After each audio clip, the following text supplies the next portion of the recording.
Kulamusizaako mukwano gwange nate yonna gy'osinza okuba ng'otuwuliriza nkutegeeza ku Yugi Update TV kusinzira okuba ng'otuwuliriza ggwe mukwano gwange ali eyo ampuliriza.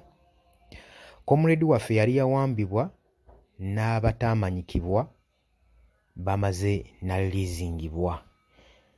Abadde bamanyi oba baali bamanyi Achileo Kivumbi ono nno nga yali head of security wali ku kibiina kya National Unity Platform e Makerere e Kavule. Omwana ono nga yawambibwa abaali tebategeerekese ggwe mukwano gwange ali engwena kujjanduku siteesudire naye nga amawulire agaliwo gasanyu baamutadde oluvanyuma lw'okumala ekiseera ekiwanvuko nno mu kkomera ng'akinyuzibwa ggwe mukwano gwange ali yampuliriza. Abali emitala w'amayanja mbalirizaako nnyo, abali ludda wa Kenya, Dubai, mwena mbalamusizaako nnyo, mwebale kwekumira ku mayunga ga Yugi Update TV. Kubiriza mwatana kujja kusubscribinga ku Yugi Update TV, mujje mu subscribing, kiri awo wansi ojja kulaba ekigambo subscribe kikooneko ggwe mukwano gwange ali eyo ampuliriza. Mwabatanaba kubanga mujja mbaniriza mujje mu subscribing ku Yugi Update TV nga mubeera updated buli kadde. Kubiriza abantu ku sharinga, commentinga, saako n'okulayikinga. Mujje mu comment section buli omu ateekeyo endowooza ye ku ki kyaba alowooza eggwanga likimanye kubanga Chanegen ebeerabibwa abantu bangi nnyo n'oyo kennyini gwe oyagala okutuusaako information eba esobola omutuukako ggwe mukwano gwange ali eyo. Tujjukira bulungi nnyo Achileo Kivumbi emyezi ng'esatu emabega we yawambibwa yasangibwa ng'ali ku magenda ge ng'adda waka. Budde bwali bwa kawungeezi, ssaawa zaali awo ng'emu nga zikunukkirira okuwera emu. Abaaliwo ne batugamba nti Achileo Kivumbi ono yakwatibwa abasajja abaali tebamanyikiddwa abaali bambadde ebyokulwanyisa amisozi ne bakwata Achileo Kivumbi. Yasooka kwerwanako era ne omudaali gwe gwalabikibwako awo ne kiraga nti nno ono wabaddewo okusikaŋŋana omuguwa nga bamuyingiza mu kabangali ya poliisi mu drone gye baamutwaliramu n'asobola okuba nga bamukukusa. Twamala olunaku lulamba nga tannakubikako kya mulubaale naye oluvannyuma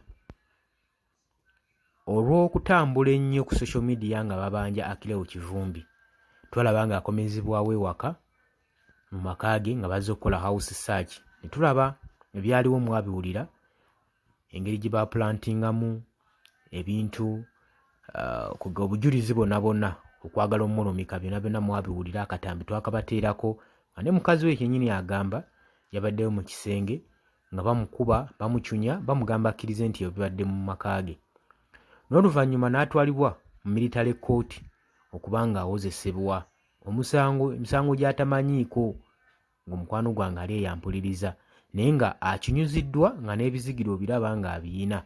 Njogera ku Achileo Kivumbi eyali head of security ku National Unity Platform. Oluvannyuma lw'emyezi esatu ng'ali mu kaduukulu nga akinyuzibwa n'abamilitale kyokka nga civilian bamaze ne bamuta. Olunaku olw'eggulo yateereddwa ggwe mukwano gwange ali yampuliriza. Achileo Kivumbi yateereddwa era kati ali ku kitebe alya butaala naye nga bamucunyizza. Pulezidenti Robert Kyagulanyi Ssentamu ayogeddeko naye n'ayogera ebigambo bino wammanga olw'ensonga nti Achileo Kivumbi byannyonnyodde agamba okukinyuza okuli eri ba prisoners abali mu lutalo lw'ebyobufuzi bangi bambi balesseeyo abatalina buyambi abatalina busaasizi nga nabo bali eyo tebannasimbibwako na mu maaso ga mulamuzi naye nga bavunaanyizibwa magye. Tujjukira bulungi olunaku olw'eggulo Uganda Law Society yavuddeyo newoninga military courts okulaba okubanga balekeraawo okubanga bawozesa ba civilian nga bwe kimenya amateeka era nga bwe kivvoola ssemateeka w'eggwanga Uganda eyakolebwa mu 1995.